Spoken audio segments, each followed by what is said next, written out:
Hi అండి. అందరికీ నమస్కారం. ప్రభుత్వ ఉద్యోగులకి సంబంధించి రిటైర్మెంట్ బెనిఫిట్స్‌కి సంబంధించి ఒక ముఖ్య అప్డేట్ అయితే రావడం జరిగిందండి. ఇక ఆలస్యం చేయకుండా విషయంలోకైతే వెళ్ళిపోదామండి. ప్రభుత్వ పాఠశాలలు విధులు నిర్వర్తించి 7 నెలల క్రితం ఉద్యోగ విరమణ పొందిన తనకు బెనిఫిట్స్ అందక ఆర్థికంగా ఇబ్బంది పడుతున్నానని ఓ రిటైర్డ్ ప్రధానోపాధ్యాయుడు ఆవేదన వ్యక్తం చేశారు. జనగామ జిల్లా రఘునాథపల్లి మండలం శిలా శిలాసాపురం గ్రామానికి చెందిన ఎస్సీ, ఎస్టీ ఉపాధ్యాయ సంఘం రాష్ట్ర అధ్యక్షుడు సాగా కైలాసం జాఫర్గూడెం ప్రభుత్వ ప్రాథమిక పాఠశాలలో ప్రధాన ఉపాధ్యాయుడిగా విధులు నిర్వర్తించి నిరుడు సెప్టెంబర్ 30న ఉద్యోగ విరమణ పొందాడు. ఉద్యోగంలో ఉన్న సమయంలోనే షుగర్, బీపీతో 2 కిడ్నీలు దెబ్బతిన్నాయి. ఓ రోజు బైక్‌పై విధులకు వెళ్తుండగా అదుపు తప్పి కింద పడటంతో కాలు విరిగింది. దీంతో కొన్ని నెలలుగా ఇంట్లోనే డయాలిసిస్ చేయించుకుంటున్నాడు.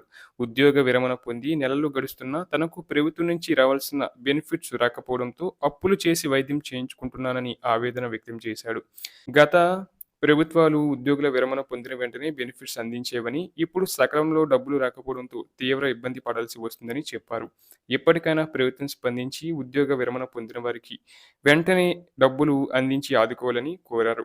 మరోవైపు రిటైర్డ్ ఉద్యోగులు, ఉపాధ్యాయులంటే ముఖ్యమంత్రి రేవంత్ రెడ్డికి ఎందుకు అంత చిన్న చూపు అని మాజీ మంత్రి, BRS deputy floor leader Harish Rao ప్రశ్నించారు. సుదీర్ఘకాలం ప్రభుత్వ ఉద్యోగులుగా, ఉపాధ్యాయులుగా సేవలందించి రిటైర్డ్ అయ్యాక బెనిఫిట్స్ ఇవ్వకుండా కస్కసంగా వ్యవహరిస్తుండటం దుర్మార్గమన్నారు. తెలంగాణ రిటైర్డ్ ఎంప్లాయీస్ అసోసియేషన్ గురువారం మాజీ మంత్రి, డిప్యూటీ ఫ్లోర్ లీడర్ హరీష్ రావును కలిసి వినతి పత్రం అందజేశారు. ఈ సందర్భంగా ఆయన మాట్లాడుతూ తమ హక్కుల కోసం ప్రభుత్వాన్ని వేడుకోవలసిన పరిస్థితి ఏర్పడటం దురదృష్టకరమని అన్నారు. ప్రభుత్వ తీరు వల్ల బెనిఫిట్స్, పెన్షన్ బకాయిలు రాక మనోవేదనకు గురై ఎంతో మంది ప్రాణాలు కోల్పోగా వందల సంఖ్యలో అనారోగ్యం పాలై ఆసుపత్రుల చుట్టూ తిరుగుతున్నారని ఆవేదన వ్యక్తం చేశారు. హక్కుగా రావాల్సిన బెనిఫిట్స్ కోసం విశ్రాంతి తీసుకునే సమయంలో ప్రభుత్వ కార్యాలయాల చుట్టూ, కోర్టుల చుట్టూ తిరుగుతూ వేదనకు గురవుతున్నారని అన్నారు. బకాయిలు చెల్లించే వరకు ప్రభుత్వాన్ని వదిలిపెట్టబోమని, రిటైర్డ్ ఉద్యోగుల పోరాటానికి బీఆర్ఎస్ అండగా ఉంటుందని అసెంబ్లీ వేదికగా నిలదీస్తామని భరోసా ఇచ్చారు. రిటైర్డ్ ఉద్యోగులకు బెనిఫిట్స్ చెల్లించకపోవడానికి కారణం డబ్బులు లేక కాదు, ముఖ్యమంత్రికి మనసు రాక అని విమర్శించారు.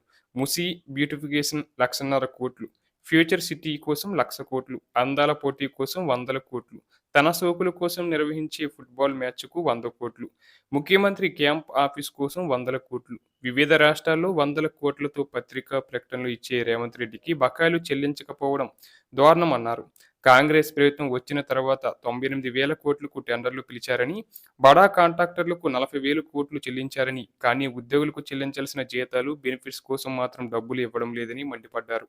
కమిషన్లు రావు కాబట్టి వీరికి బకాయిలు చెల్లించడం లేదన్నారు. వెంటనే రిటైర్డ్ ఉద్యోగులకు పూర్తి బెనిఫిట్స్ చెల్లించాలని డిమాండ్ చేశారు.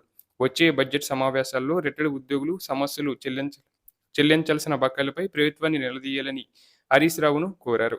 ఎన్నికల ముందు అనేక హామీలు ఇచ్చిన కాంగ్రెస్ ప్రభుత్వం అధికారంలోకి వచ్చాక ఆ హామీలను అమలు చేయకుండా మోసం చేసిందని వివరించారు.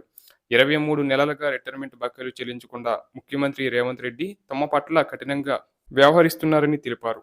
అనారోగ్యానికి గురై హాస్పిటల్ ఖర్చులకు కూడా పైసలు లేక, తెచ్చిన అప్పులు తీర్చలేక వడ్డీలు కడుతూ అప్పుల పాలవుతున్నామని ఆవేదన వ్యక్తం చేశారు కొంతమంది. ఈ సందర్భంగా హరీష్ రావు మాట్లాడుతూ రిటైర్డ్ ఉద్యోగుల సమస్యలు, బకాయిల గురించి అసెంబ్లీ వేదికగా ప్రభుత్వాన్ని నిలదీస్తానని ధైర్యం చెప్పారు. హరీష్ రావును కలిసిన వారిలో కోహిడ చంద్రమౌళి, ప్రభాకర్ రావు, జయరాం భిక్షపతి తదితర ముఖ్య నేతలు ఉన్నారు.